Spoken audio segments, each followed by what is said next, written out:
Good morning, everyone.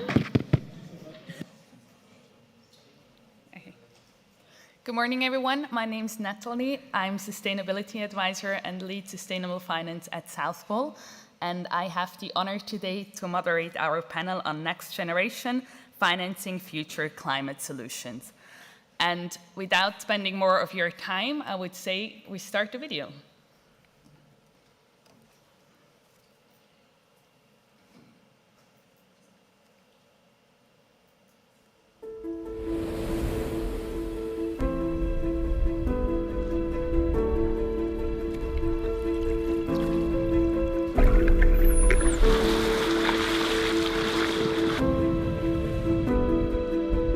My name is Boris Herrmann. This is my job, my passion, but of course I depend on the ocean.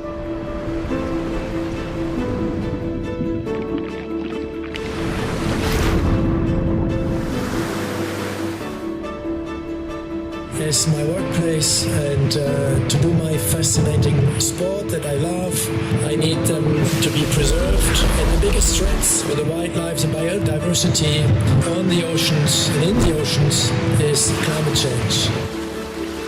The oceans get warmer due to the man-made global warming. They absorb 93% of the excess heat, profoundly changing biology, chemistry in the oceans and being a huge threat to biodiversity.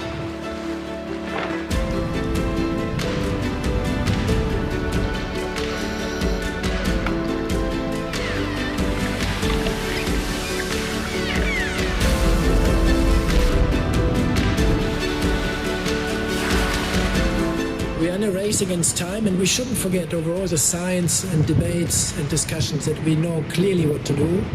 This is a decade where we have to turn around. We need to cut emissions fast.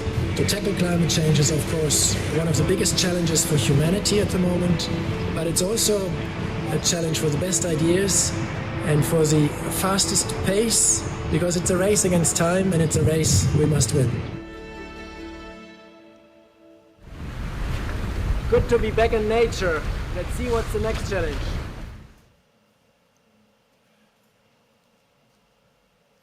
Boris, may I ask you to come up to the stage? I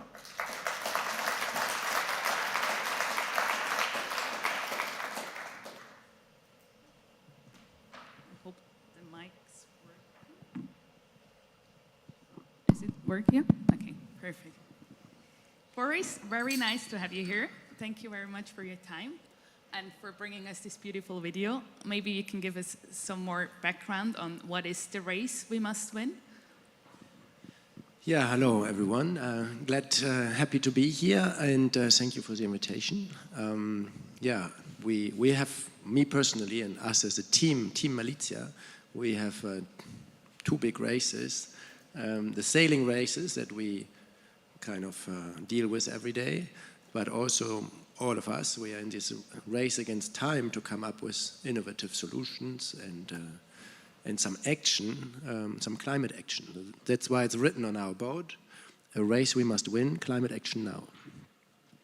That's great. So do you experience climate change in your daily work every day? Is that something you see? Yes, of course I do, and I think most of you do too.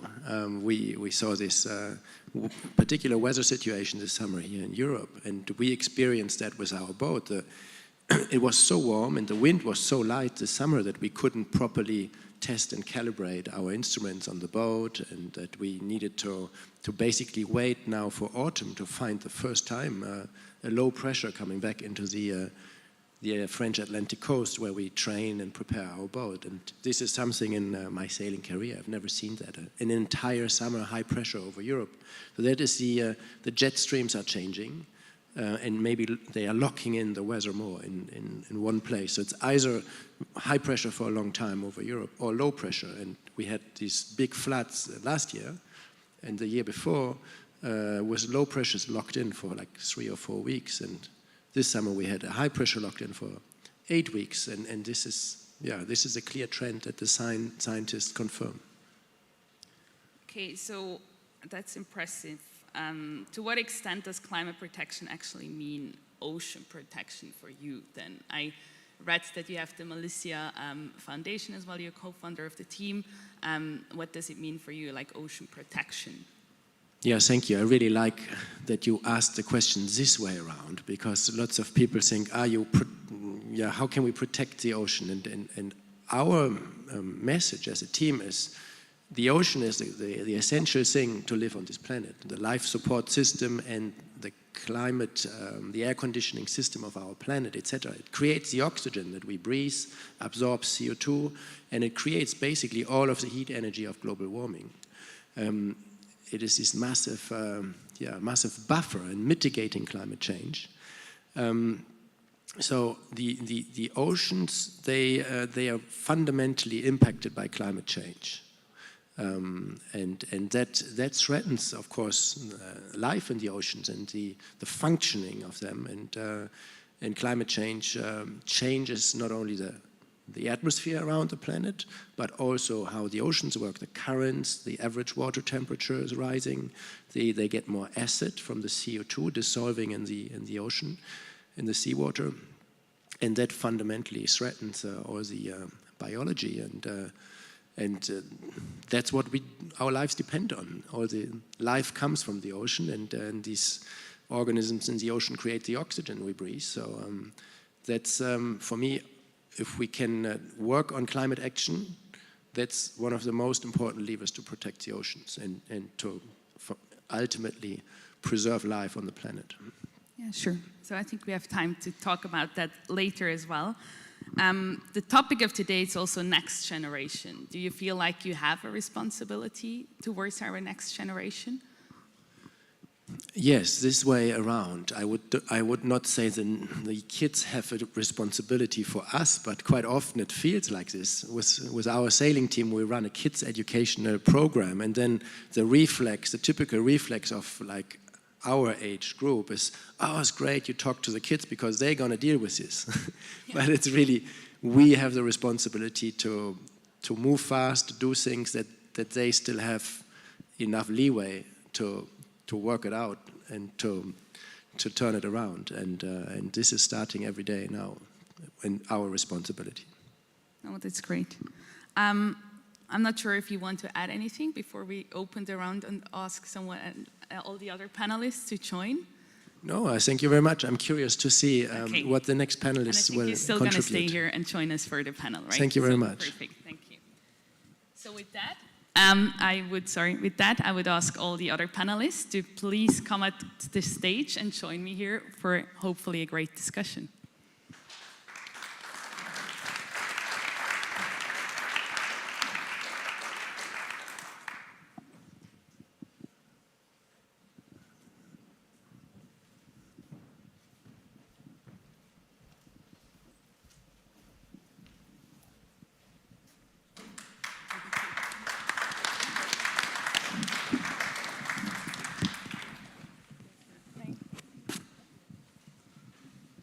I hope there are enough chairs, actually. We are the biggest group here, so perfect. Thank you very much for having the time to join us today and for our discussion.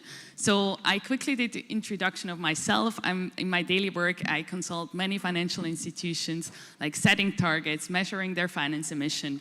And we have heard it also yesterday that probably just having those net zero targets is not enough. We don't have a lot of time left. We need other solutions. We need to invest in climate solutions, new climate technologies, to actually reach our 1.5 degree target, right? So today we really want to open discussion and discuss about those solutions that are in the markets and those that are probably about to come. And I don't want you all to kind of introduce yourself. I think we have different topics that we want to discuss today, from those solutions, the governance and regulatory ambitions that are out there. And we also want to kind of gain an insight on the financial institutions that we have here and how they experience this climate topic in their daily work. So with that, I would say I start with Ivo Mulder. Really nice to have you here, sitting in the middle. You're leading the UNEP Climate Finance Unit and oversee a growing portfolio of finance facilities that unlock public and private capital towards sustainable land use, right? So maybe you can give us an overview of the ambitions we need from the financial industry.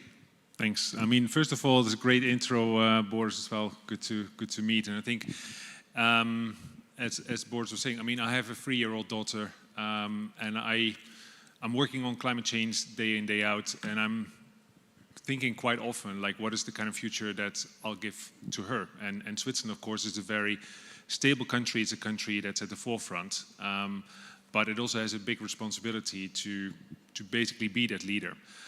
In terms of what is the ambition level that we have right now and where do we need to go? So the amount of public and private capital that is invested in driving down emissions is about $630 billion a year.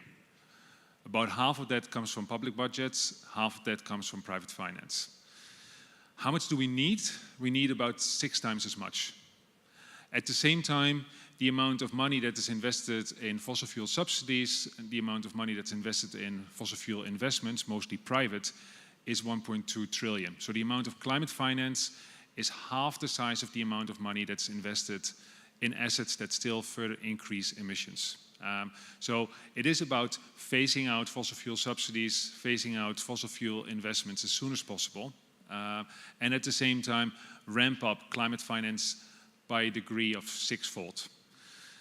For those finance institutions who are here on the panel and from whom I would like to hear, and also who are in the room, there is a lot of talk about net zero, meaning no net emissions by 2050. At the moment, I saw some interesting research by Standard & Poor's. They have researched 12,000 investment funds, 20 trillion assets under management, so that's a sizable chunk of capital markets. Only 10% of investment funds, of the 12,000 investment funds, are aligned with the Paris Agreement. What I found even more interestingly is that funds that label themselves ESG, Sustainable Development Goals, even climate funds that label themselves low carbon or net zero, are not doing any better. Most climate funds are still putting us on a 3-degree target. And to me, that is misleading information at the very best, basically.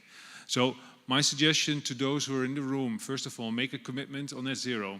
Second, align your portfolios to 1.5 degrees, but know also that that will need to lead to a significant reorientation of your investment portfolios. And last but not least, also be aware that nature risks are rising, as Boris was saying. Understand through your investments how you're impacting on nature and how you can actually deal with that. So maybe as a conversation starter. That's great, thank you very much. So we have different financial institutions here today also that kind of give us an insight of those 10% that are only aligned with net zero. First of all, we have Frederica here.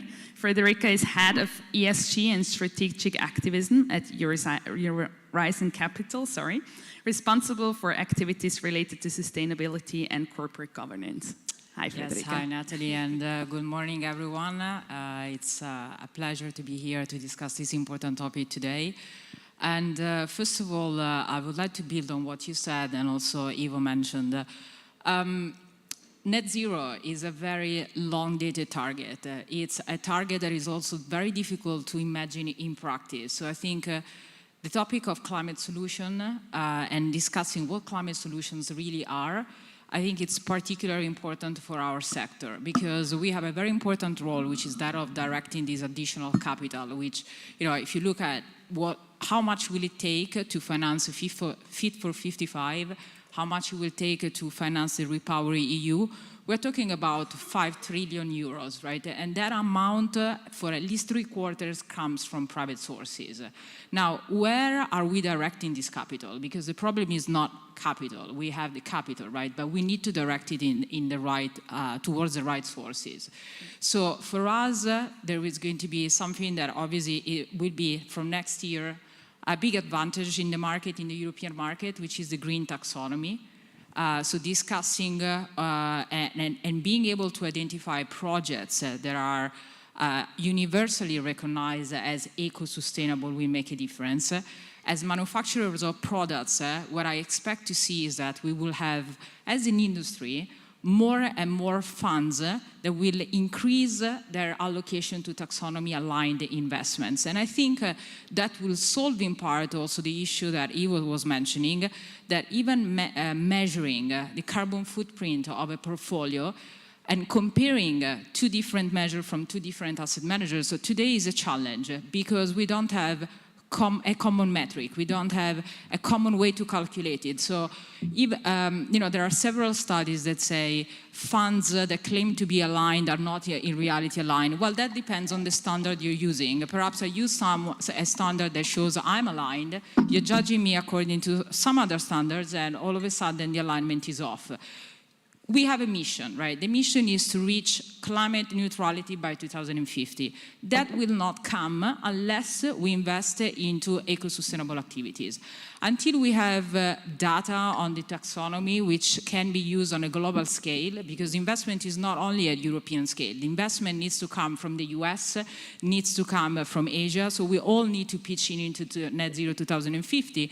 Until we have that, in Europe we have a great market that is the green bond market. Not everything that is financeable to green bonds will be taxonomy aligned in the future, but is a proxy.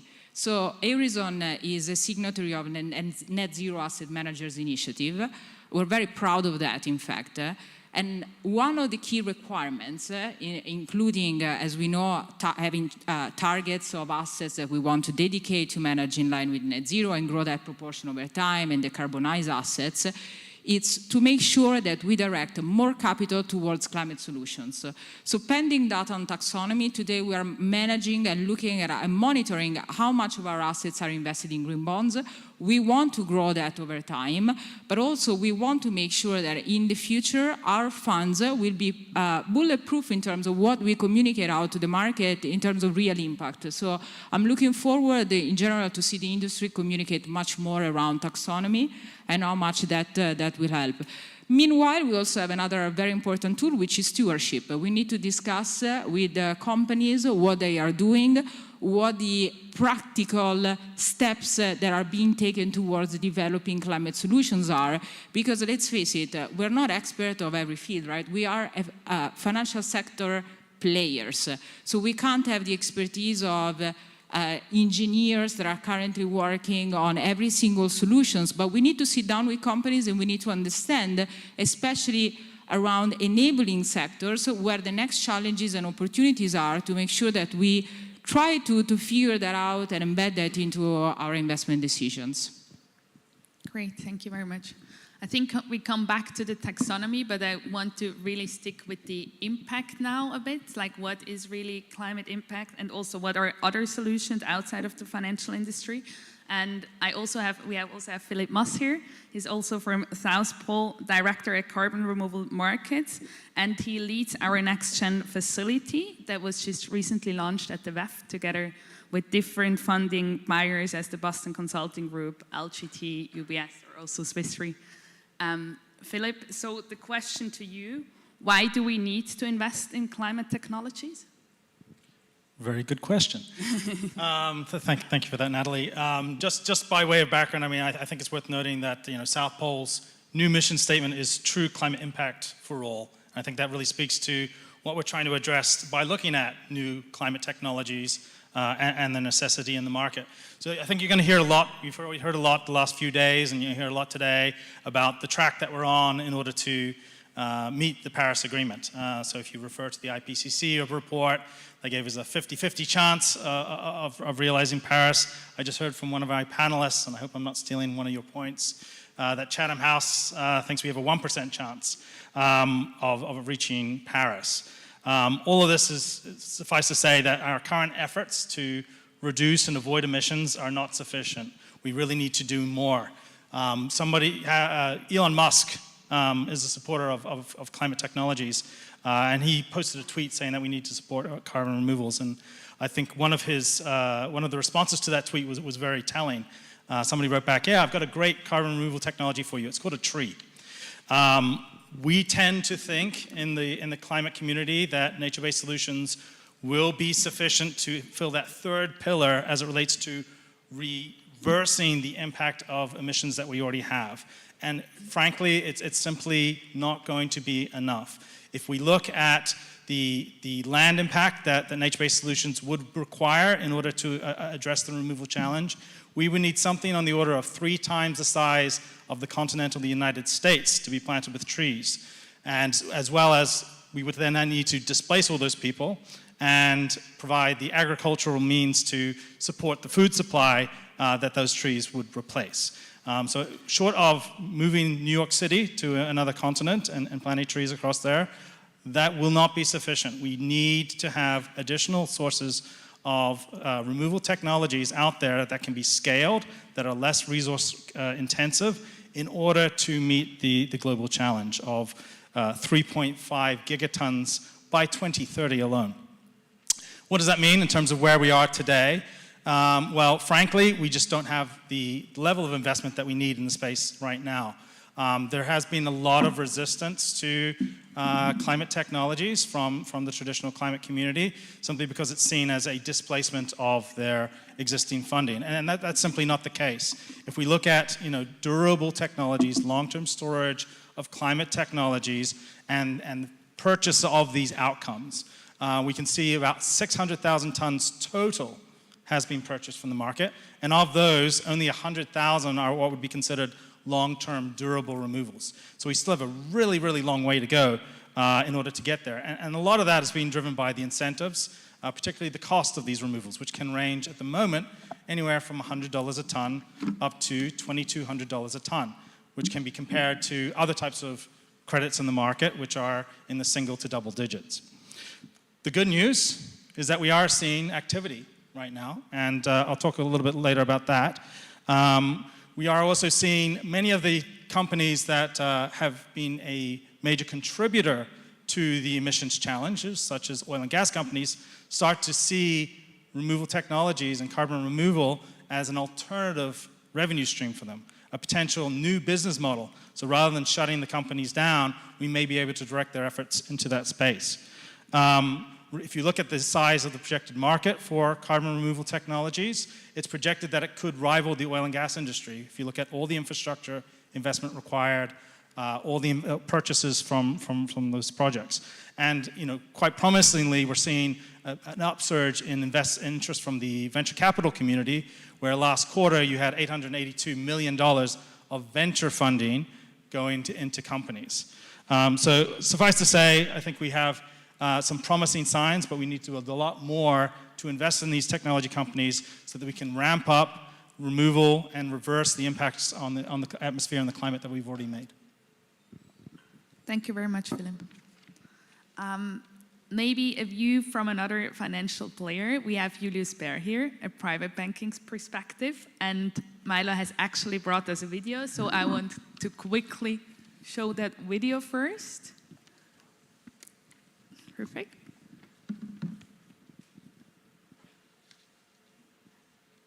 Clearly, climate change is one of the biggest challenges we face as a society today. Net zero commitments and a plan on how to get there are extremely important to reduce global warming and mitigate climate change.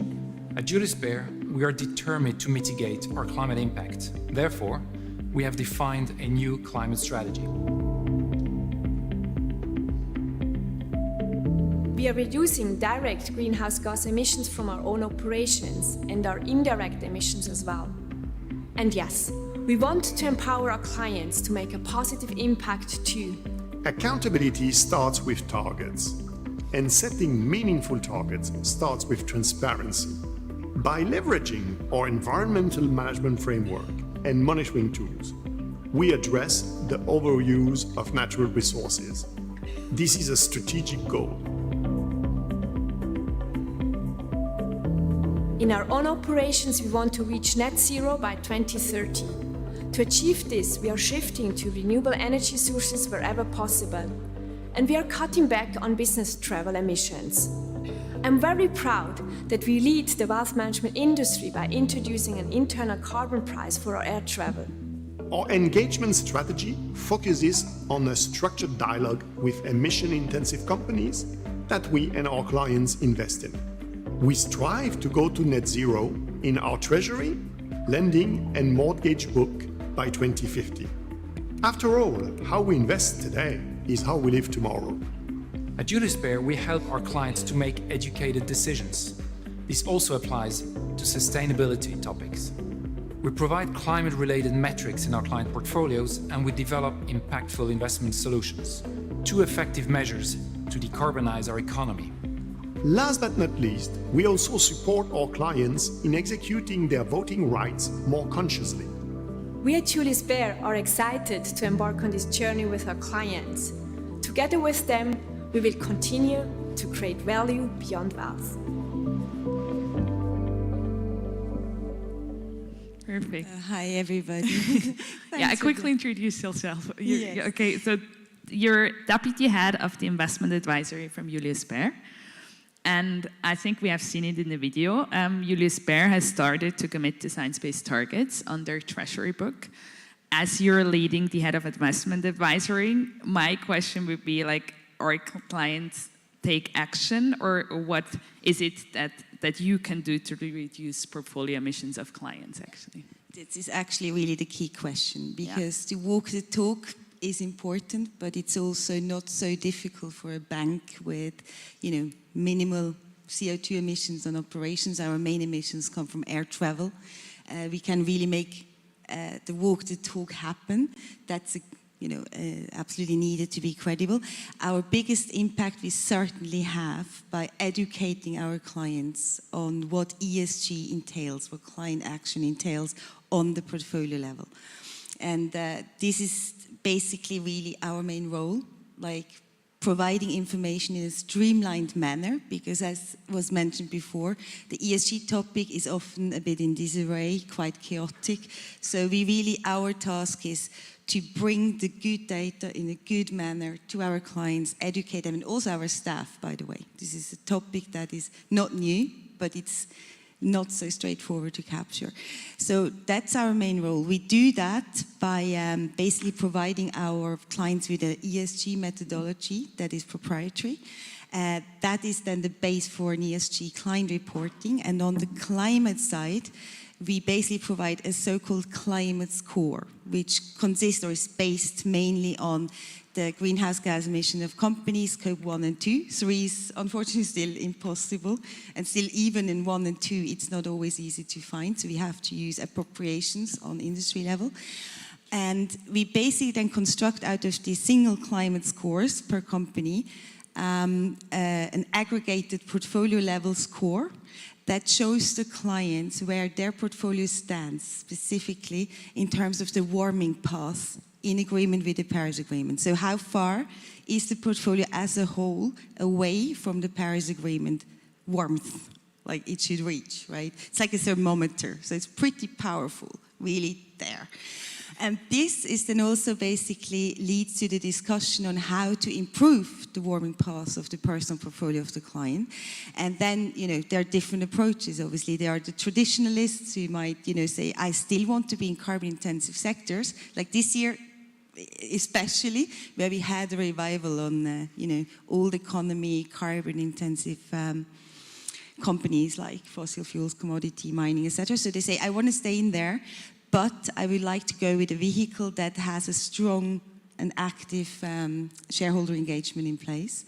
Some want to purely decarbonize, they divest. This is not something that probably brings that much, like personally for the feel good, but for the world, don't think so. Shareholder investment engagement is much stronger.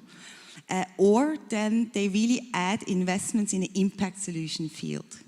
And there is a bit the crux for us as private bank, because we have we are profit-oriented, number one. So we are not an altruistic, like private companies aren't.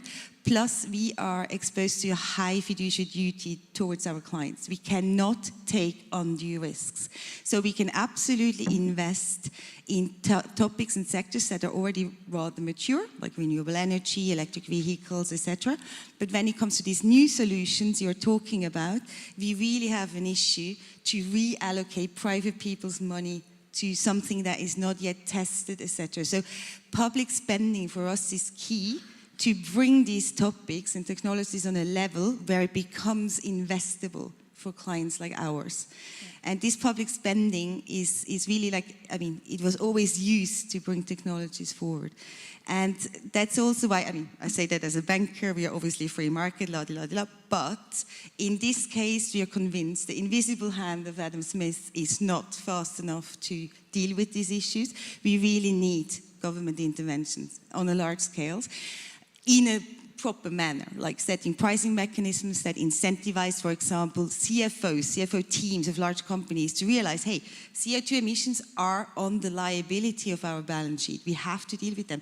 Induce costs, make carbon more expensive, have measurable and audited carbon emission measurements in place, force them to report on it, and audited ones. And on a global scale, as Frederica mentioned, it doesn't help if just European companies are doing it, or just US, or as well in a manner that it makes data accessible for everyone in a streamlined sense. And we have to focus on a few variables that are the major variables. CO2 emission is the major variable. Instead of doing 300 variables across the board, why not trying to focus on one and get that right?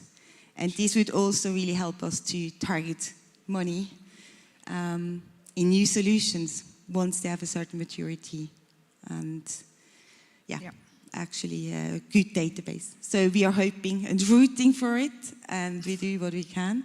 Yeah. And many of our clients do. The interest is certainly there, but not an easy task for our side, to be honest. Yeah. So I think this is a good statement to also lead over to Gabriel Weber. He's Senior Legal Counsel at Swiss Re and coordinates the ESG and sustainable finance related matters throughout the group.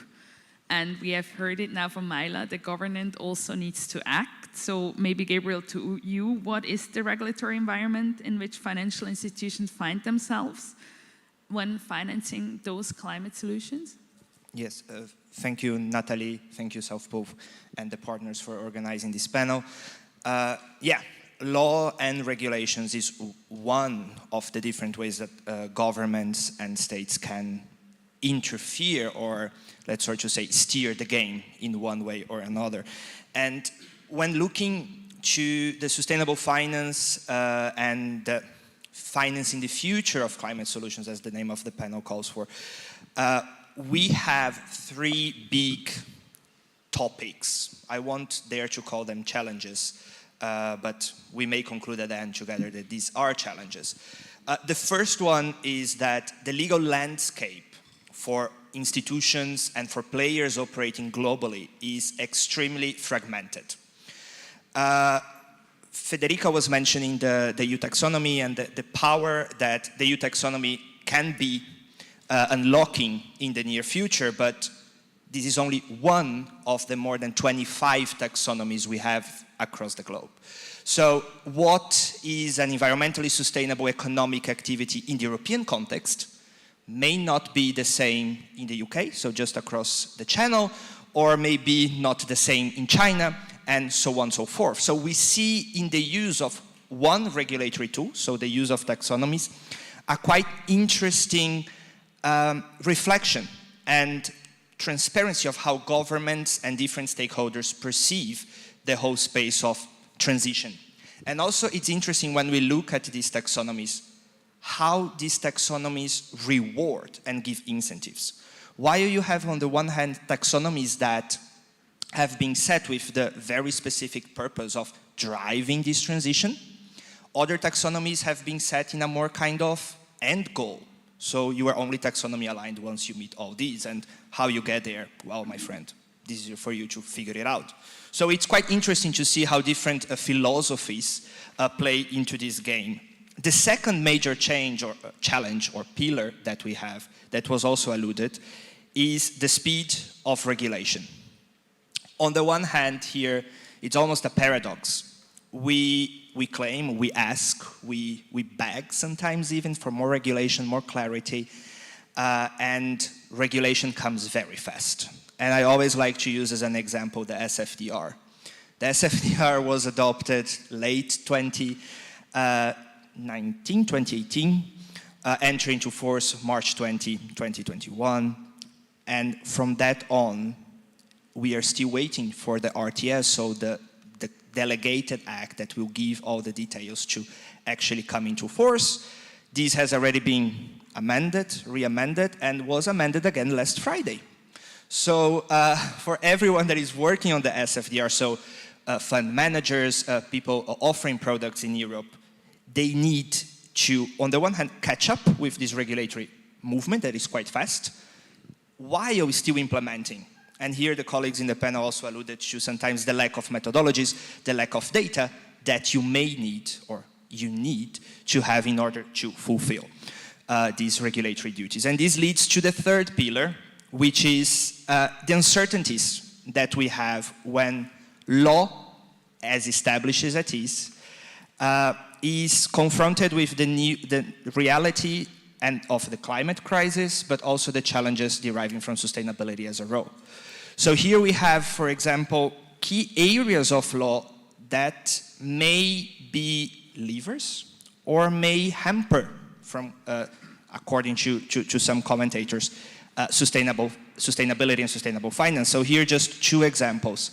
It was mentioned the role of stewardship. We need and engagement. So, but we have law, we have antitrust law, we have anti-competition law that puts certain boundaries on what we can and we cannot do. Also, when it comes to setting net zero targets as an industry as a whole, we need to abide to anti-competition law, and we have there 150 regulatory regimes across the globe. What we can do in Europe may not be what we can do in Australia, so on and so forth. And last but not least, law sometimes is not only bad, so putting barriers, as we were reflecting on the antitrust issue, but sometimes law gives us the guardrails that we much are looking forward. For example, anti-competition law and consumer protection. Why I'm mentioning these two awkward fields of law?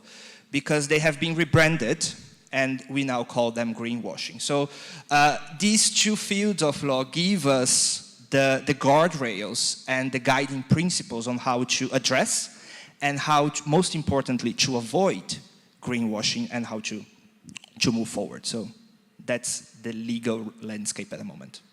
Thank you, Gabriel.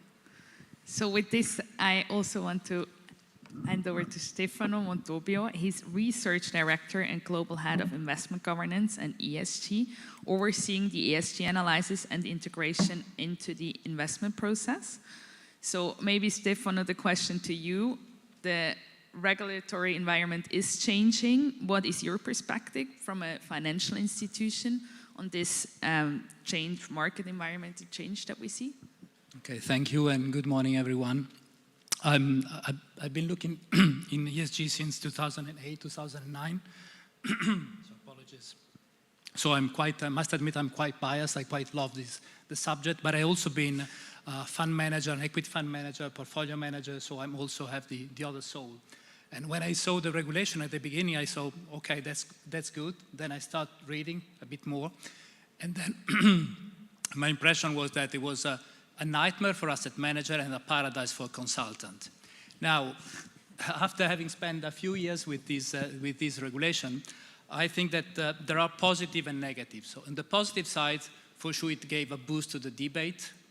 I think taxonomy is somehow sensible. It's maybe too much Eurocentric, because if a company has some US certification that is not considered aligned with the taxonomy, it's still of a niche, because currently I think that for the MSCI Europe, just to give you an idea, we have around 2.5% of revenues that are aligned to the taxonomy. So it's still very, very, very marginal. It raised the bar. It raised the bar for holding polluting company, and also create some competition among firms to improve. But that's, I think, it's positive. On the negative side, it didn't solve some of the issues that exist and still existed and still exist in the ESG space. Because I think that in the ESG space there are kind of two souls. The first one is the ESG inward, so where you look at ESG or sustainability issue to understand what are the risks and opportunities that these issues can create to companies. And then there is the second soul that is looking at what is the footprint that companies create and that can damage the society or the environment. The regulation somehow crystallized this debate with Article 6 and Article 9, and somehow creates this, I think, a bit silly debate where you have, I'm a bit exaggerating, but where you have a mining company with good management, and then you start saying, okay, but this is a good company because the management is good and doing something smart and trying to reduce the risk, or given it's a mining company, creates footprint, creates negative environmental externalities, so it's not good to have in the portfolio. And this is, to me, not completely sensible. And I think that financial industry should focus on the overlaps of the two, try to create shared value, and for sure, carbon is a place where there is this kind of overlap, because the footprint of a company is a risk for the company itself. Then the second aspect that I think it's not completely well done or clear is that the regulation creates gave a lot of responsibility to the financial industry, while I don't think that it should be the financial industry to decide what is good or what is bad. So there must be clearer rule, clearer governance structure, and the regulators should define what are the externalities that we have to focus on. So, in a nutshell, my impression is that it's a good set of regulation, complex and with too much of a rate of change, but it's a bit halfway. So I can understand the regulation as an alert for the financial industry to say, okay, something more is to come. Put order in your house, because we don't want to replicate a 2008 crisis. But something more has to come with a stricter carbon budget, a clearer carbon price, or something that goes in this direction. Great, thank you. So I think I want to go back a bit to the question, and probably also why we're here at the Building Bridges event. So how can we really align finance to sustainability? Where is the gap? Where is this gap on climate solution? When can we close this gap, and where should the money go? So maybe I want to open discussion, but if there are any urgent questions from the audience, please feel free to ask them now as well. Otherwise, I would probably go back to Maila and ask you. I mean, you told me like that the market environment currently is not that easy. Clients have other problems than climate, right? So what do you do in your work nowadays to really engage clients for climate investments? This is why I mentioned how important education is, not just for clients, but also for our staff, so that we basically always can tackle topics that are imminent. Just because short term, it's not the most en vogue topic, because, I mean, everybody who owns a portfolio knows it's pretty oof this year. But you can always find an angle to talk to clients about the risks and opportunities. So on the risk side, obviously we can also highlight in terms of inflation, the inflation topic, companies that have, for example, energy independence or, some renewable energy sources to keep production going, they really benefit from lower pricing and input costs. While the ones who are purely dependent on, oil price or gas, clearly have a disadvantage there. So you can show a lot of examples which companies, despite the current context we see, can perform well because they were more forward-thinking. And this works very well also in terms of talking to more traditionalist clients who have often their own businesses, who did really feel the pain on their business as well from different kind of sides. I have, for example, someone who has a big cargo ship company, and he wanted to use the opportunity to buy more ships. But then he realized, if I want to buy more ships, I have to buy higher performing ships in terms of environmental impact, because otherwise I'm not getting a credit from a bank, or I pay much more. So this awareness comes in reality from all the corners. So even if you're a traditionalist investor, you start to think, there is also the CO2 taxation maybe looming in certain ports, etc. So what can I do? It will incur costs on my business. How, as a person, can I benefit from this on the opportunity side? And then you suddenly are in an opportunity discussion. And suddenly they start to look at ideas like, I don't know if Boris knows about those, but like solar sails they use on big ships or want to use on big ships to basically get the traction going without using so much fossil fuels, or fuels in itself, green fuels, which is a huge discussion of trade-offs, right?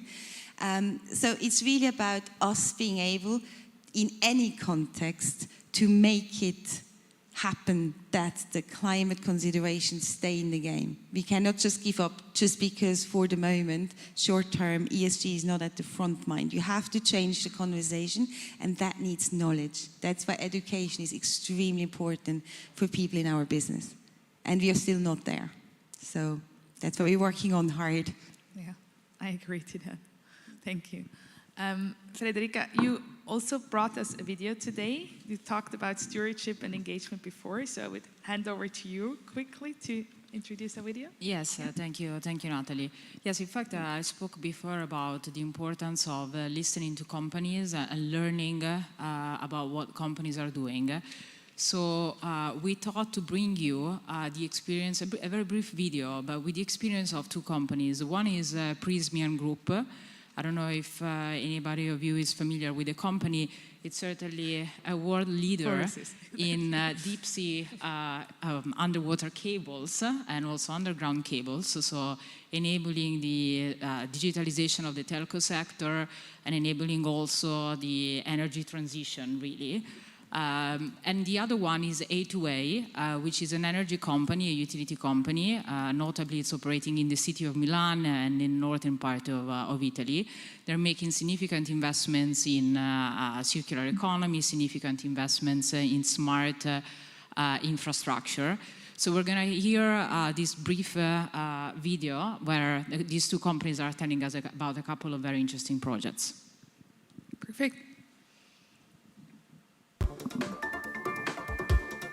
Welcome, I'm Maria Cristina Bifulco, Chief Sustainability Officer and Investor Relator Director of Prysmian Group. Thank you very much, Federica, and thank you, Harrison, for having me with you today. It's a big pleasure for me. So, Maria Cristina, let's talk about network infrastructure. What Prysmian is investing on to make sure that the technology develops at a pace that is required? Thank you very much, Federica, again, and you are absolutely correct. Submarine cables, underground high voltage cables, they represent the backbone infrastructure to connect the energy produced through the renewables, so offshore wind, onshore wind, also solar, to the center where this electricity, this power is used. And then, of course, power cables represent, again, the core infrastructure. The name of the game going forward is to invest in technology that are able to dispatch a higher amount of power, covering longer distances in a safe way, and able also to be installed deeper water. Also keeping in mind the sustainability dimensions. I'm sure you have seen about our P-laser technology, which is a submarine technology which is fully recycled. And the same applies to telecom, as you're saying. We have the privilege to be a leader also in the telecom space, producing fiber and optical cables. So the digitalization is a complementary dimension of the energy transition, and we can also combine the two dimensions. Welcome, Luca Moroni, Chief Financial Officer of A2A. Good morning, Federica. Good morning, everyone. Talking about the role of hydrogen, blending H2, have you run some tests already in terms of blending hydrogen in the gas pipeline with gas? What kind of percentages are being run? Yeah, we did. We already tested the chance to blend the gas with hydrogen in the pipeline, at least with a minimum percentage of 2%. With the chance to increase it up to 15 to 20. But also we have some project in the production of electricity with the utilization of blended gas and hydrogen. In particular, in our Monfalcone plant, now using coal, we have a project to transform it into a new advanced technological plant with the utilization of the blending of gas and hydrogen up to a percentage of 30%. and according with our technological partner, Siemens, also arriving to 50% of blending. Yeah, so two very practical examples, right, of solutions. So the way we see it is that when we talk about climate solutions, obviously there is technology that is mature and that we know, and that has been mentioned, right, renewable energy. The trouble with renewable energy is that we are currently facing a long time to develop, and certainly it does not currently develop at a pace that we need. Then there is technology that yet does not exist or does not exist at economical terms, but in future certainly we will need. But there is also investments, and the common theme about these two videos is infrastructure. Infrastructure is critical to make sure that climate solutions are actually happening. So what we need to do on infrastructure is really to transform what we have. So what Prismius has shown is that investments into new technologies that make the same infrastructure do more is needed, right? Because we can build up as many offshore wind facilities that we want, but we need the infrastructure to connect it back to the site that will transform it into energy. But think about also a utility like A2A that operates in a municipality. The current gas pipeline can be used to blend the hydrogen, or in the future can only run with hydrogen. So it's not perfect, right? We're still needing renewable energy to make sure that it's green hydrogen we're talking about, but it's a big step in changing a model, right? We're making, and this is happening already, but it's stuff that perhaps we're not so much aware of because we're focusing on our electric cars, building offshore winds, and so on. So between what we know and what we hope will happen, which are these innovative climate solutions, there is money that can go into infrastructure and modernizing infrastructure to make sure that it stands in time and will enable the energy transition to happen faster. Thank you. So Philip, maybe like the technicalities that we don't see there, what is the financing gap from your perspective? What are we missing? Sure. Well, very basically, we're missing a significant amount of project finance for climate technologies. And I think the point was raised earlier that may be due to risk. We would actually argue that it's not so much the risk that's the holding back the project financing, but it's really that guaranteed revenue stream for these companies that's required in order for banks to step up and say, this is a bankable project. I mean, we see a number of technologies, and we're looking at a number of technologies now that have over 50 years of track record, but they're being applied in a different way now for things like direct air capture, which is one of the technologies we're looking at. So this is the reason that we worked with Mitsubishi Corporation and a group of 5 companies across 3 continents, to establish the next-gen CDR facility with an ambition to buy 1 million tons of carbon removals by the end of the decade, all of that money being committed in the next couple of years. We think it's really important to send that test signal and to demonstrate that some of these projects are performing, they are generating, and really help to de-risk this from a project finance perspective. So we're looking at buying removals from a variety of different technologies. We're looking at direct air capture, which many of you will be familiar with, drawing atmospheric carbon dioxide from the atmosphere and sequestering it. We're looking at biomass carbon capture and storage from energy projects, which have been doing this for some time, but it's not really cost effective to date. We are looking at mineralization, so embedding carbon dioxide into things like concrete to sequester over a long period of time, as well as other technologies. We do look at high temperature biochar for agricultural applications, and a new emerging sector around enhanced weathering, basically accelerating the natural weathering process to capture carbon. What that means is that we can demonstrate to the market that there is a supply of removals, because right now that's one of the big challenges. The other 2 pieces that we're trying to address through the facility is to bring the cost down to a manageable level. So we have an average target price for all our removals of around $200 a ton, which is actually in line with some of the companies in the room's internal carbon price. So we now actually have a market-making price point with which we can further develop the market. And then finally, we think it's important that we actually commoditize this to some degree, that we create a new asset class, shall we say, by creating a universal MRV system. Right now, the way that carbon removals operate is every company kind of figures out their own carbon removal content and says, yep, this is what we've got, trust us, it's all good. We've been working with a multi-stakeholder group, including some of the standards bodies, such as Vera, to create a framework that would apply to these different technologies so that when you look at a removal from one project, you can say a ton of carbon removed here can be equated to a ton of carbon removed there. And we think through that we can create liquidity in the market and build the market. But suffice to say, this is just a drop in the ocean. We still need to do much, much more. We still need the regulatory and the legislative indications in order to move this market forward. Now, fortunately, we've had a number of, some good news recently, which is helping drive the market. So you've obviously seen in the United States, the Inflation Reduction Act and other legislation there, which is creating effectively a subsidy for carbon removal of around $180 a ton. With that, we can actually bring the cost of these technologies down and make them more bankable, make them more investable.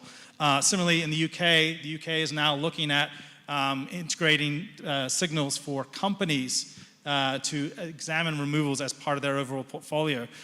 So there was just a public consultation looking at whether carbon dioxide removal obligations on companies should be something the UK government are looking at, or whether it should be included in the UK emissions trading scheme. And all of these signals will help to drive progress, and I think that's what you're seeing in terms of the companies that we are talking to, is they see this as a potential compliance threat, a potential ESG threat moving forward, and they want to get ahead of the curve. So simply put, it's a project finance issue, but we're trying to address it in a number of different ways. Perfect, thank you. Maybe I just give the question to Gabriel next to you. Maybe you can give some, like, what is regulation and laws, what is their role in closing the financing gap? Internal carbon price, what is it? Or new regulations, what is it that's going to close the gap? Well, I will get out with saying it's a smart mix that we need. But we at Swiss Re, we have an internal carbon price, and today's 112, and we are increasing it consistently to arrive in 2030 by $200 a ton. So in line with our commitments to achieve net zero by 2030 on our operations and limited scope 3, for example, for air travel, and net zero by 2050 on our underwriting and investment portfolios. What we need by from law and regulations, I think, maybe it is, and apologies for being too honest here, maybe sometimes we expect too much from law, because law is nothing less and nothing more than the reflection of us as a society. Law is made by lawmakers. So liking it or not, law will reflect all the contradictions that we have in our society. So, and I think a key question at the moment when we look at what is the role of law is law a minimum common denominator or a driving force in the area of climate change and sustainability? That is a question that is open. Law will only address this, giving us legal certainty. That is what we always look for when we as society come into terms. Where do we want to go and how? So this is why often we hear we need the pathways. We need clear signals from different stakeholders, including the regulators. And here I think one of the clearest examples that we also need to have in mind when thinking about law and regulation is that law and regulation change even though they don't change. Gabriel, what do you mean by that? Before in the panel, the famous concept of fiduciary duty was mentioned. Fiduciary duty is something extremely vague, existing and coming out historically from common law countries. And here is an important thing. What is fiduciary duty today may not be tomorrow. So especially when thinking about managing wealth in a long term, let's imagine we have a situation here of next gens, not only in the context of technologies, but also in the next generation, so wealth transfer, we need, as financial sector, to have an eye on, wait a minute, what is compliant with fiduciary duty today may not be tomorrow, because we already have knowledge today that enables us to do informed decisions. So I think this is an important element that we need to keep in mind. How we as society, including law, can play a role. And just to finish on the role of law, please involve your legal colleagues early on. Because it's common that, okay, oh my God, now we need to talk to legal, they will come and they'll shut down everything, they will block. Guys, involve legal from early on, because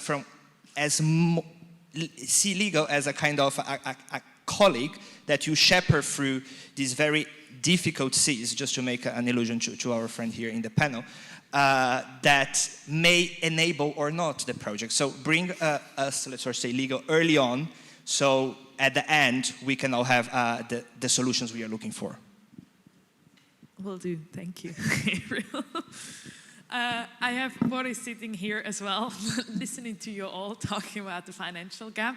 So maybe also a question for you, like, I read, like, you have many scientists, you have NGOs that support you on your daily race, that you have even an own project that you have. So what is it that you experience? What is the challenge? What is it that you are missing nowadays with your project, with your work? Yeah. Well, there are two things. I'm, as an outsider, observing this discussion, so I will say something to that. Yeah. But just what's concerning us as a team, what are we missing? I mean, we try to inspire. That's, I think, our role, and I think that's maybe some comment I like to make. I think you need to inspire with what you do. Sometimes I find, like, looking at the financial industry and institutions from an outsider, you work a lot with acronyms, and make it more sexy, inspire the people. And, you know, we heard on the panel skepticism about the impactfulness of law and taxonomy. I mean, the taxonomy is supporting fossil fuels as well now. Unfortunately, gas and nuclear and all these non-sustainable solutions. So if I'm a client investing, am I attracted by a mitigated, complex world with lots of contradictions? I think don't assume too much about clients that these are tough times and they don't consider climate as much anymore. I think if you put out solutions for them, tangible things, investment possibilities that really inspire you, like these examples we had seen here, for example, with Prysmian and the other company. I think if I'm the client, that can it really, the moral choice of doing an investment or not can only arise when the option and the choice is given, and I think that's something we need to be really ambitious about and put out try to be more extreme on some of the financial products that we create. I think lots of it is too vague. I don't really understand their impact. So, bottom line, make it more sexy, and the real visible climate action, I want to see that. So you see the change happening, or not yet? No, I think the financial sector is fundamental for this change. I share a little bit this feeling that I mean, the law is super important in policy making, but basically we live in a market economy and it's driven by business, and that's what I believe. Business actors need to be there, and the financial sector has this really important role to trigger these businesses to succeed and to step up and to tenfold the investment in green energy and green solutions. Stefano, you look a bit bored. So the EFG business, like in line with decarbonization, like how can you help closing the financial gap? But I think that we as asset manager, we have of course to consider the fiduciary duties, and we have to somehow try to, I think it's part of our fiduciary duty to try to create a shared value, which means that we have also to consider the ESG side, the risk-return side of the equation. It's not something that we can forget about. So shareholders are important, are part of the stakeholders we have to deal with. We recently launched a climate transition mandate, and it has been, let's say, it's still a journey. It's part of a long journey that started a few years ago. The first things that we did was to create awareness within the investment community of the bank, particularly in the financial analyst community. Then we thought it was not sufficient, the creation of awareness, and we start measuring the emission of the portfolios. Still was not completely sufficient, and then we decided to provide them with models, with scenarios, using the NGFS scenarios and carbon price, so that they can start having something that was more tangible, and then they can start playing with number and understanding what can be the impact in my company if there is a CO2 price of a certain level. And we gave them a lot of additional tools to play with, such as they could play with pricing power to see how much of the price can be transferred to the client, elasticity of demand to try to consider the scope 3 emission that otherwise will be excluded by the usual calculation that consider only scope 1 and scope 2. And then we thought that was much useful if we would have started creating some forecast of future emission for companies, based not only on commitments from those companies, but also try to measure the different slope of reduction of intensity reduction.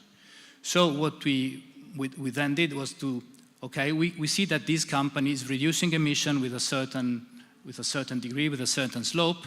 Then let's compare with the scientific SDA scenarios and see if this company is below or above this, the slope.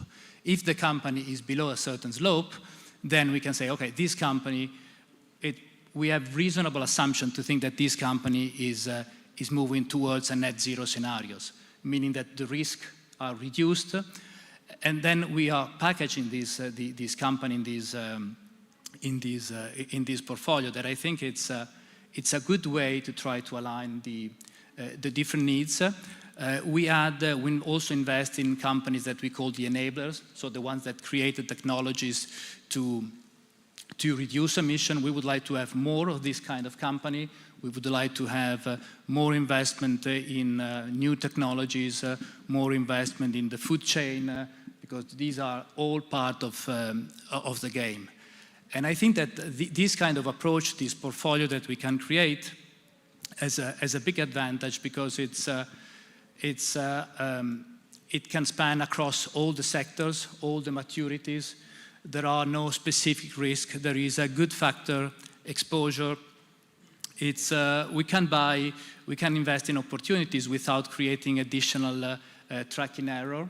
The portfolio is also outperforming as today. So I think that this is a good way to try to move in this direction, where we can see overlaps of the two souls of the ESG. And then this is something that we would like to expand more and transfer also to maybe other activities. Great, thank you. Ivo, you opened the discussion today, and I want you also to close it now with regards to the financial gap. How can UNEP help closing that financial gap? Yeah, thanks, Natalie. I do also hope there's some questions coming from the audience as well. I mean, I find it extremely helpful and encouraging to hear the different kinds of solutions. At the same time, I do think we'll be up for a big reckoning. The kinds of solutions mentioned will not be enough for us to stay within the planetary boundaries, and I think we will be breaching through this 1.5 degree target pretty quickly. And both companies in the real economy as well as the financial sector will play catch up on that, irrespective of what's been agreed in law, irrespective of the carbon intensity targets that funds have set. In terms of how UNEP tries to be part of the solution is, first of all, keep on beating the drum towards politicians. You probably hear Antonio Guterres, the Secretary General, using increasingly strong words to say what needs to happen about phasing out fossil fuel investments, doubling down on coal, etc. I think he will continue with that. UNEP itself is issuing what is called an emission gap report, which is the report that is most quoted by journalists and by everyone in the world. It's usually coming out a week before or a few days before COP. So it will come out in the next 3 or 4 weeks. It will probably give a trajectory of where we need to be as a world society versus where we are. What I think will come out is that the chances of staying within the planet, the Paris Agreement, are much lower than the 50% that's been mentioned by the IPCC. I'm not sure if it's the 1% mentioned by Philip, but it's a very, very small percentage. The additional element that needs to be realized by all of you is the degree of tipping points, from the thawing of the permafrost to the potential of the Amazon reversing from a tropical forest towards a savanna, towards the changes of the Gulf Stream. I think Boris was saying about the fact that there was a 2-month high pressure area that you haven't experienced before. These tipping points will be very difficult, if not impossible, to reverse. So when people say talking about reversal of climate change, that is not possible. Don't think that that's possible. So the amount that we don't have until 2030, nor do we have until 2050. I think that's important for you to realize. So besides the emission gap report, UNEP is very active about setting net zero targets for banks and asset owners. But what I'm saying to my colleagues is let's make it clear what those immediate milestones need to be in the next 12 months, in the next 2 to 3 years. We don't have until 2050 with that kind of action. My own team is actively trying to work on pipeline and project development, both in the land use space as well as in energy. And we're also funding all kinds of innovations, both of capital markets, corporate lending, private equity. But UNEP in that sense is more sort of like an incubator or an innovation lab. We can do things that the DFI doesn't do or doesn't want to do, but ultimately it will have to be scaled up by others. But at least in that sense, we try to be part of the solution. But don't think that we have a number of years. I mean, you've seen the summer this year in Switzerland, and the temperatures that you've seen in Geneva, in Zurich, and many other places. So do think also about the degree to which you want to be part of the solution yourself. Thank you. I think it would be interesting to now give also a word to the audience. And maybe if you have some, I thought that there is one question you can actually unmute yourself with the mic in front of you easily. So, yeah, perfect. Thanks. Lindsay Jones from the World Bank. Really enjoyed the panel. We heard a lot about net zero, lowering business kind of impact on the environment. What I haven't heard anything about is adaptation, right? And a number of panelists here talked about how 1.5 degrees is close to futile, right? So we're going to have to accept some degree of adaptation is necessary. Adaptation is costly, right? You need to restructure our societies, our economies to deal with a changing climate. So it's going to require financing. So just grateful for any thoughts from the panel here on innovative finance solutions, how we can leverage the private sector, which hasn't had a huge involvement in adaptation, for spurring on and innovating in adaptation, both here in Europe, but also potentially in the global south, where those needs are even more. Thank you. Sure. Ivo, would you like to? Yeah, so I mean, from a UN perspective, we would like to see the share of climate finance for mitigation and adaptation to be the same. At the moment, it isn't. Most of the money is going towards mitigation. At the same time, we can't adapt our way out of climate change. There's a certain degree of adaptability. We will have to do it. I mean, those who've seen the news about Pakistan being 1/3 underwater, that is a climate extreme. It is due to the changing climatic circumstances, but it's also due to poor water management, for example, and infrastructure investments. And I think through adaptation finance, that could and should increase. I would actually like to hand it over to Gabriel, because I think insurance companies, reinsurance companies with a longer term horizon have been looking at the climate catastrophes, have been and are looking at what are the kind of solutions. And I don't know, I would say perhaps our best place to see what is possible in terms of investing in climate adaptation now to reduce costs later, basically.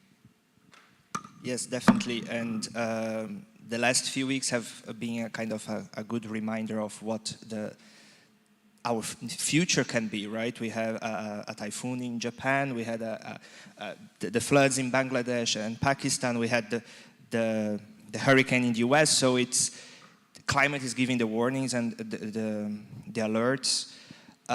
From a point as the insurance sector is closely monitoring this, well, it is in the DNA of the sector as a whole, understanding these risks and engaging with our clients and partners to mitigate them and to work towards how we can address this. Unfortunately, I'm not the person best placed to address this, considering I recently joined Swiss Re some few months ago and sitting legal. So, as you can imagine, I'm not the most, as Boris mentioned, sexy person to talk about what is coming up and what is the pipeline in this area. But definitely, considering the EU taxonomy and all that, this is also an area that we at Legal are currently looking at, because it's important also for us to monitor and disclose our exposures to all the EU taxonomy's goals and objectives in our legal entities that are required to do so. I also would like to add from our perspective that I certainly agree. I mean, today the majority of the capital is going toward mitigation and not so much around adaptation. But there is one way in which we are doing something, which is financing green bonds from states and from regions. And a lot of the adaptation projects are part of what the proceeds of these bonds are actually raised for. So in fact, I think we need to see sovereigns, public sector, issuing more instruments that are dedicated to adaptation, because this is the easiest way for us to divert the capital into these projects. I can also add that I fully agree, and considering the recent research from Chatham House saying that we have 1% chance to stay in 1.5 and maybe something like 10% chances of beating the 4 degrees, I think that this is something we have to work on. There's a lack of solution, both in the listed space, but also we had discussion recently with 2 private equity firms and expert in mitigation. We asked precisely if they were thinking to have something in the space of adaptation, and they said, well, what you mean with adaptation? So that's a bit the state of the art of the debate. Maybe from our side, we look, it's true, less at the investment possibility in adaptation, more on the risk side as well. Like when investing, for example, in bonds, that, for example, the cat bond market, which has, I think, the source most investments in Florida real estate. I mean, this is, at the end of the day, the 6th biggest economy in the world, Florida. And this obviously is a massive risk investors are taking, and there is a certain awareness, but not fully. And this has really knock-on effects on other sectors. If the cat bond market falls apart, that means that the housing market falls apart in Florida. And this is a huge part of the US economy. That comes, what, second after California? So it's, you know, the knock-on effects, we have to be aware. So when we invest for our clients, we have to be aware of the risks. Adaptation investment possibilities, I have to be honest, that is mainly smart infrastructure, where we look at it like future cities, because most future cities are built somewhere around the coastal line. 80% of the world GDP is produced in cities. So if cities go under, it's a doink. In many ways, but also in economic ways. So that's another thing. Future cities, like artificial coral reefs, because they do provide protection. Like I think New York invests a lot also in that. not sure, but like from a public policy side, to protect the coastline of New York with some artificial infrastructure. Florida does nothing, like literally nothing. And it's one of the high-risk countries, so it's pretty complacent. And this is the risks we have to highlight to our investor in connection, obviously, with the investments we recommend. Great. Being aware of time as well, I think we have time for another question. Yeah. Yeah, I have a quick question because I hear there's this big lack of finance going, let's say, to the right solutions.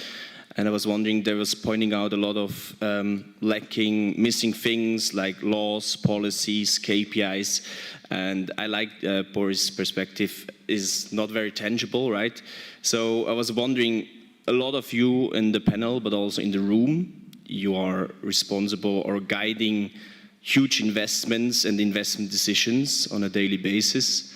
Maybe you could give one or two examples how you have guided these into the directions of sustainable solutions. We have heard they are quite risky because they're not so much explored yet, but how do you outline the risk also in fossil fuels, which is still being invested heavily into? Maybe you could give one or two examples. I'll start. One of, I think, the most powerful tools that today we have to make sure that the message is delivered to companies in certain sectors is stewardship and voting. I think this is extremely powerful. And I can tell you that today, when we have shareholders' proposals that are in favor of certain requests of disclosing Scope 3 emissions, setting yourself targets along the whole of your company and not just a part, we are only successful in roughly 40% of the times. So I think this is very important for the industry to measure, right? Because we need to make a difference in the end. We need to be able to vote down management if management is not delivering. And I think this is a clear tool that is practical, and you can use it every single year until the company gets it done, or you can divest. And this is a clear way in which you can certainly show what you're thinking in a practical way. The other thing is education, right? Because this was mentioned as well. For us, engaging is educating the client and listening from the client what the challenges are. This is incredibly useful because when you mentioned fossil fuel obviously it's a key issue, and we've tried to address this with voting as much as possible. But think about also the cement industry, where some of these technologies that are needed are not yet fully understood by the companies, they're not fully regulated, they lack approvals in many jurisdictions. In Europe, we have approvals that are different in every single country. So when we talk with players that are operating in a variety of geographies, this is a challenge. So we need to listen to them, and try to understand what we can do there. I'm not going to vote down management because they're not fast enough to improve, to develop a technology that is lacking government and business. So engaging beyond the company, engaging at financial system level, so with institutional actors as well, I think it's critical. And then delivering messages through active ownership and through voting, I think it's also very important. I think Ivo also wanted to add, but yeah. Okay. Now, just in terms of shareholder engagement, I think also I agree with Federica, this is a very powerful tool, and we should not forget the other side. Because many of these huge companies, also in the fossil fuel sectors, they know where regulation is traveling, they know where the next dollar is earned, and that's probably not in the fossil fuel era. It's like with cigarette companies, they don't invest $1 anymore. Philip Morris in cigarette research. So it's not that they are blind to this, and we also have to be aware that these companies have a massive amount of resources and also knowledge in-house to support, to find new climate technologies and to finance the R&D and to bring it to the market. So to make these people, like these companies partners in the search for solutions, I think is a much better way than, for example, divestment or trying to marginalize them, because that's not going to happen anytime soon. So with the speed we need solutions, we better do that in a really concerted effort and include these behemoths who have the cash and have the resources. So I think it's really the good way to go, shareholder engagement. We have 1 minute left. Yeah, I'll try to. I think there's 2 examples I want to highlight. One is UNEP together with Rabobank, which is a Dutch commercial bank, has set up a guarantee fund with money from the bank itself and from the Dutch government. And it's providing longer-term loans to farmers in Brazil to not deforest. So a typical loan in Brazil is like 3 or 4 years, high interest. Through this guarantee facility, the loans can be extended to 7 years, 10 years. I don't want to talk about fancy KPIs that are non-sexy, but it is basically about how much forest do you protect, how many jobs do you create, both for men and women, and how much carbon do you basically absorb from the atmosphere. The other example is more from a capital markets perspective in Indonesia, which is still considered sort of a high-risk country. BNP created a special purpose vehicle, issued a bond on the back of it. Part of it was guaranteed by the US government, so again, a guarantee or a blended solution was needed. It was financing a rubber plantation in Indonesia that's now fully owned by Michelin, the tire company.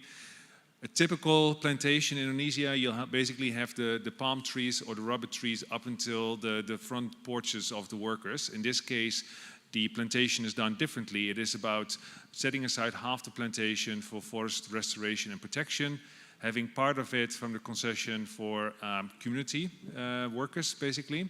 And of course, part of it, that's the main cash flow generating element, is climate smart rubber plantation. But it's a combination of forest protection, money from the rubber trees themselves and community plantations.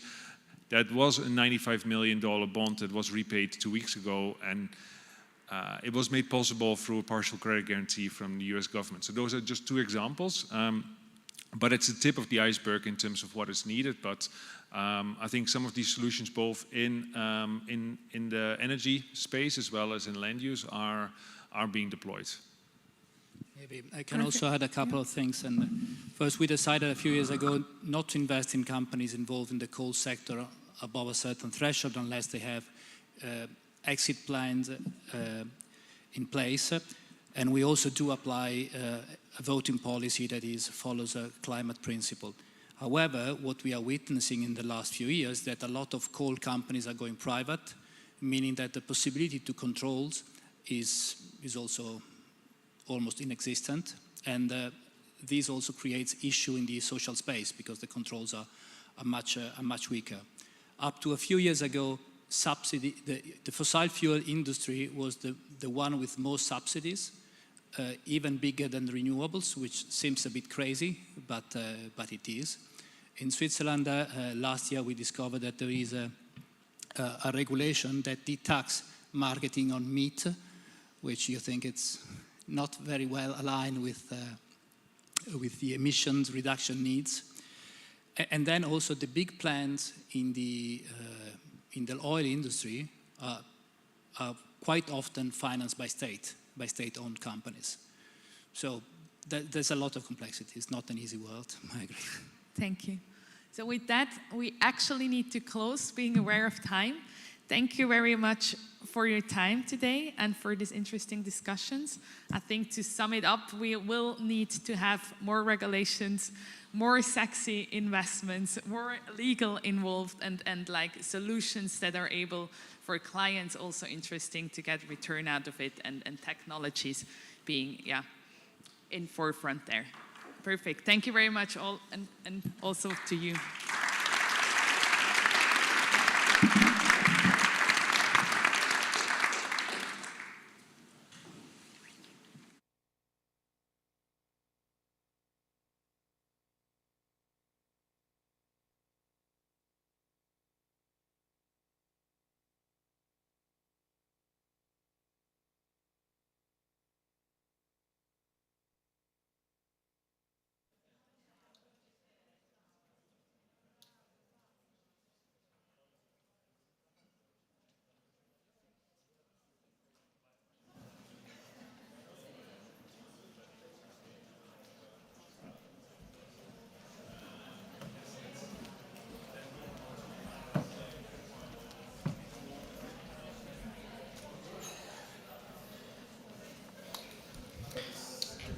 Hello everyone. We are now going to a 1 hour and a half lunch break in the village, and the next session recommences at 2 p.m. You can check the BB Connect app to see the full schedule and pick up your next session. Thank you very much.